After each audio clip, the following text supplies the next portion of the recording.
राजकुमारी को सांप के चंगुल से मुक्त करने के लिए रमन रात के आने का बेसब्री से इंतजार कर रहा था।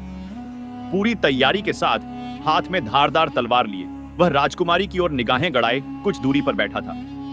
जैसे ही राजमहल के घड़े ने रात के 12 बजे का संकेत दिया, वैसे ही राजकुमारी के मुख से एक विषैला सांप निकलने लगा। उसी क्षण रमन बिजली की गति से झपटा और अपनी तलवार से ऐसा तेज वार किया कि सांप के 2 टुकड़े हो गए। उसने उन टुकड़ों को उठाकर रसायन भरी बाल्टी में डाल दिया और सुबह होने से पहले ही उन्हें जंगल में ले जाकर आग के हवाले कर दिया। राजमहल लौटते समय भोर की लालिमा फैलने लगी थी। जैसे ही रमन ने राजकुमारी चंद्रकला को जगाया, सदियों से अचेत पड़ी वह राजकन्या एकदम से उठकर बैठ गई। अब उसके शरीर से वह श्रापित सांप निकल चुका था, इसलिए उसका प्रभाव भी समाप्त हो चुका था। चंद्रकला को ऐसा लग रहा था मानो वह वर्षों से नींद में थी। रमन के पूछने पर उसने खुद को पूर्णतः स्वस्थ बताया। उधर राजा चंद्रशेखर पूरी रात नहीं सोया था और उसे सिर्फ सुबह का इंतजार था। जैसे ही सुबह हुई, वह दौड़ता हुआ राजकुमारी के पास पहुंचा।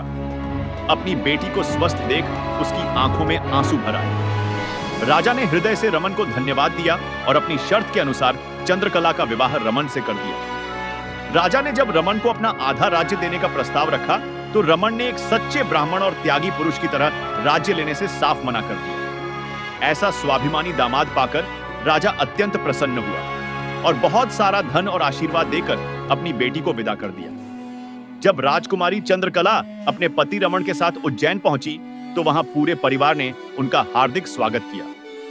कुछ ही दिनों में उज्जैन नगरी में एक भव्य समारोह आयोजित हुआ, जिसमें चंद्रकला अपनी भाभी के साथ शामिल हुई।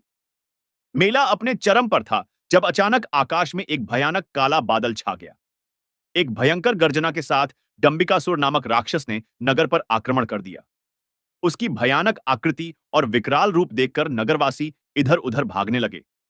राजकुमारी चंद्रकला भी अपनी भाभी के साथ मेला छोड़कर भागने लगी, लेकिन तभी डंबिकासुर की नजर उस पर पड़ गई। उसके सौंदर्य और तेज को देखकर वह मोहित हो गया। उसने अपने पूरे जीवन में इतनी सुंदर स्त्री नहीं देखी थी। पलक झपकते ही डंबिकासुर ने चंद्रकला को उठा लिया और उड़ते हुए अपने गुफा दुर्ग में ले गया। उज्जैन नगर में शोक और आतंक छा गया। जब रमन को यह खबर मिली, तो उसका क्रोध आसमान छू गया। उसने उसी क्षण शपथ ली, मैं चंद्रकला को किसी भी हाल में उस राक्षस के चंगुल से मुक्त कराऊंगा, चाहे इसके लिए मुझे प्राण ही क्यों न देने पड़े।